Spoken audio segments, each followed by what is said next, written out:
These are the frames vacancy, and we will show you how to take out and reinstall the lenses.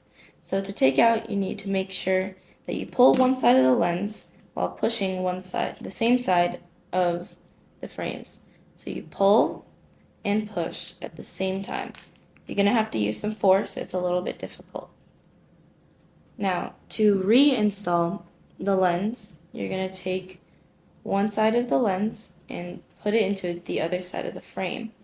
And when you do, you want to make sure that the frames are secure because they are deep grooves.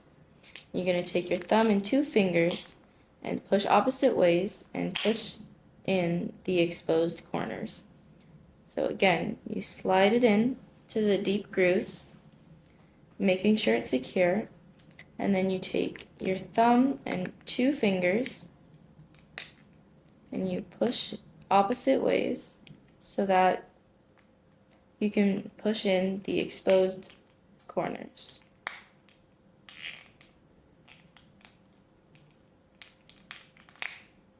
The frames might have some resistance, but don't fret.